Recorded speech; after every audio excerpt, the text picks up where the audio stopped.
বরবটি ভর্তা আমরা বিভিন্নভাবে ভর্তা করে খেয়ে থাকি।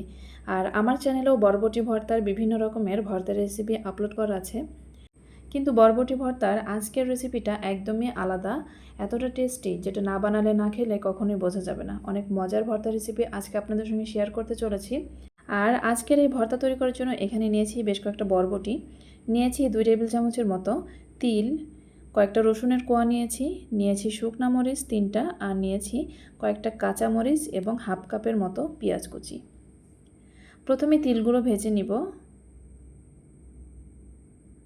শুকনো তাওয়ায় তিলগুলো লো মিডিয়াম আঁচে ভেজে নিব।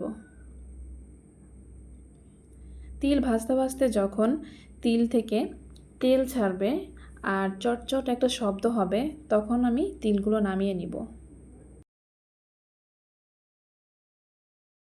তিল ভেজে নেওয়া হয়ে গেছে।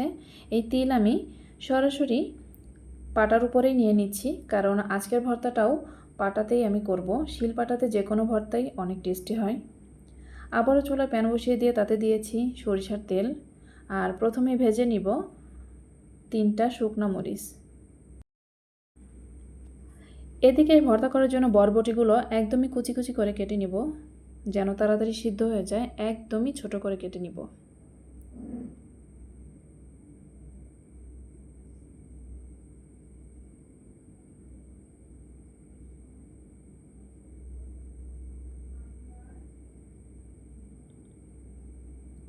আপনারা যারা বিভিন্ন রকমের ভর্তা খেতে পছন্দ করেন, চাইলে আমার চ্যানেলটি কিন্তু সাবস্ক্রাইব করে রাখতে পারেন, কারণ আমার চ্যানেলে প্রতিদিন একটা করে ভর্তা রেসিপি আপলোড হয়। আর এই ভর্তাগুলো দেখতে হলে অবশ্যই চ্যানেলটি সাবস্ক্রাইব করে পাশে থাকা বেল আইকন প্রেস করে দিতে হবে, যেন আমি ভিডিও আপলোড করার সঙ্গে সঙ্গে আপনাদের কাছে নোটিফিকেশন পৌঁছে যায়। এদিকে চুলায় একটা প্যান বসিয়ে দিয়ে তাতে সরিষার তেল দিয়ে প্রথমে দিয়েছি কয়েকটা রসুনের কোয়া। রসুনের কোয়া ভেজে নিয়ে এখন দিয়ে দিচ্ছি কাঁচামরিচ। রসুন এবং কাঁচামরিচ ভেজে নিব।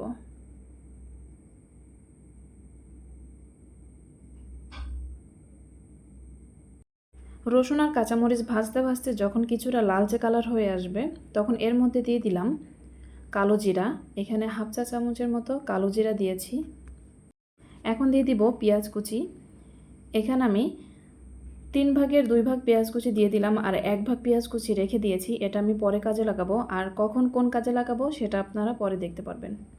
তার জন্য কিন্তু সম্পূর্ণ ভিডিও জুড়ে সঙ্গে থাকতে হবে। পেঁয়াজ রসুন মরিচ নেড়ে চেড়ে একটু ভেজে নিয়ে এর মধ্যে দিয়ে দিলাম কেটে রাখা বরবটি।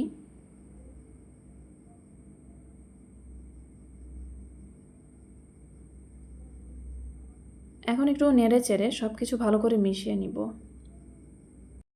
দিয়ে দিলাম পরিমাণ মতো লবণ। লবণ দিয়ে নেড়ে চেড়ে এই বরবটি কিছু সময় ভেজে সিদ্ধ করে নিব।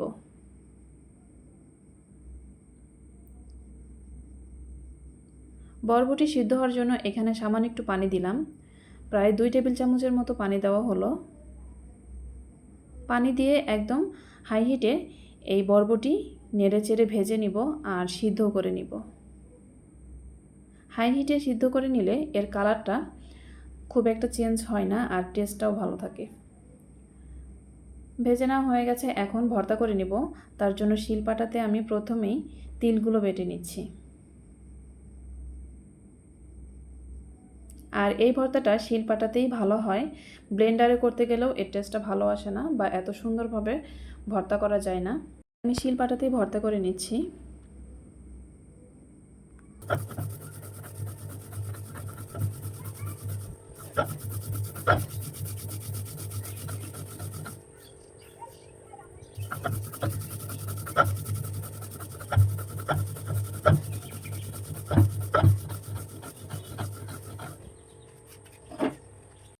তিল একদম মিহি করে বেটে নিয়ে এখন নিয়ে নিচ্ছি ভেজে রাখা বরবটি, পেঁয়াজ রসুন কাঁচামরিচ সব কিছু নিয়ে নিলাম। এখন এগুলোও একদম মিহি করে বেটে নেব।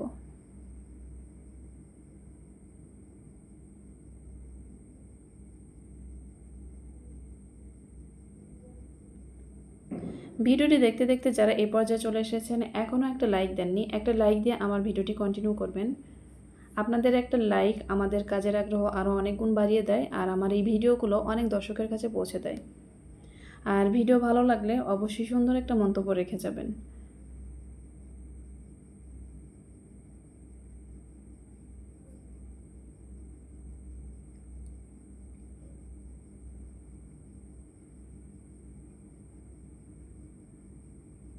সবগুলো বেটে নেওয়া হয়ে গেছে।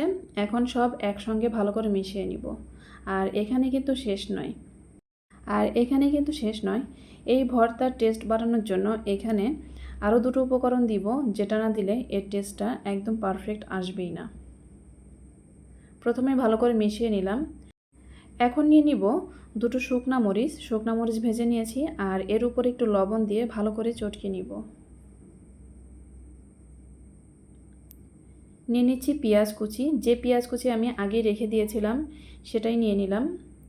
একটু চটকিয়ে নিয়ে এর উপরে দিয়ে দিলাম সরিষার তেল। সরিষার তেল দিয়ে পেঁয়াজ মরিচ ভর্তা করে সব কিছু একসঙ্গে মিশিয়ে এখন ভর্তা করে নিলাম। সবশেষে শুকনো মরিচের সঙ্গে পেঁয়াজের এই ভর্তাটা দেওয়ার কারণে এই ভর্তার টেস্ট অনেক গুণে বেড়ে যায়। অনেক টেস্টি একটা ভর্তা, অনেক হেলদি একটা ভর্তা। চাইলে আপনারা বাসায় ট্রাই করে দেখতে পারেন, অনেক মজার একটা ভর্তা। আর আপনারা যারা আমার চ্যানেলে আজকে নতুন এসেছেন, আমার চ্যানেলের ভিডিওগুলো যদি আপনাদের কাছে ভালো লাগে অবশ্যই লাইক কমেন্ট শেয়ার করবেন, আর আমার চ্যানেলটি সাবস্ক্রাইব করে পাশে থাকা বেল আইকন প্রেস করে দিবেন, যেন নতুন কোনো ভিডিও আপলোড করলে আপনাদের কাছে নোটিফিকেশন পৌঁছে যায়। আজকের ভিডিওটি এই পর্যন্তই। পরবর্তীতে আরও মজার মজার ভর্তা রেসিপি নিয়ে আপনাদের সামনে আমি হাজির হব। ততদিন পর্যন্ত সবাই ভালো থাকবেন, সুস্থ থাকবেন। আল্লাহ হাফেজ। আসসালামু আলাইকুম ওয়া রাহমাতুল্লাহি ওয়া বারাকাতুহু।